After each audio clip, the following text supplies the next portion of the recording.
Important questions for RKSC Sanskrit college lecturer. College व्याख्याता के लिए परीक्षा उपयोगी प्रश्नों का संकलन। आज हम सांख्य कारिका का परिचय पढ़ेंगे। सांख्य कारिका भारतीय दर्शन के सांख्य दर्शन का एक महत्वपूर्ण ग्रंथ है। इसे ईश्वर कृष्ण ने रचा है। यह ग्रंथ सांख्य दर्शन के मूल सिद्धांतों का सरल और संगठित रूप प्रस्तुत करता है। इसमें कुल 72 श्लोक या कारिकाएं हैं जो सांख्य दर्शन के तत्व ज्ञान, सृष्टि के उद्भव और मोक्ष के मार्ग का वर्णन करते हैं। सांख्य दर्शन का संक्षिप्त परिचय। सांख्य दर्शन भारतीय दर्शन की 6 आस्तिक दर्शनों सांख्य, योग, न्याय, वैशेषिक, मीमांसा और वेदांत में से एक है। इसका मुख्य उद्देश्य प्रकृति और पुरुष के स्वरूप को समझना और उन्हें अलग करके आत्मा को मुक्ति प्रदान करना है। प्रकृति यह जड़ तत्व है जो सृष्टि की उत्पत्ति और संचालन का आधार है।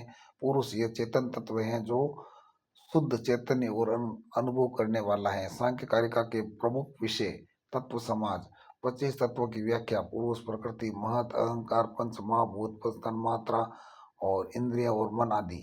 सृष्टि की उत्पत्ति प्रकृति के विकारों से होती है। दुख और मोक्ष, संसार का मुख्य कारण अविद्या यानी ज्ञान है और दुखों से मुक्ति के लिए पुरुष और प्रकृति का भेद ज्ञान आवश्यक है। त्रिगुण, प्रकृति में 3 गुण हैं, सत्व, रजस और तमस होते हैं जिनके संतुलन से सृष्टि चलती है। मोक्ष का मार्ग, सही ज्ञान प्राप्त करके पुरुष स्वयं को प्रकृति से अलग कर लेता है और मोक्ष प्राप्त करता है। विशेषताएं, सारगर्भित शैली, सांख्य कार्यक्रम में दर्शन के गूढ़ सिद्धांतों को छोटे और सरल श्लोकों में प्रस्तुत किया गया है। तर्क प्रधानता, सांख्य दर्शन में ईश्वर के अस्तित्व को स्वीकार नहीं किया गया। यह एक नास्तिक दर्शन है जो केवल तर्क और अनुभव के आधार पर सृष्टि की व्याख्या करता है।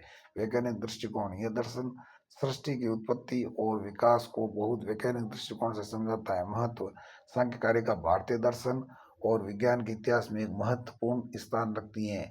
यह योग दर्शन का भी आधार है क्योंकि योग दर्शन सांख्य दर्शन के सिद्धांत पर आधारित है। धन्यवाद दोस्तों।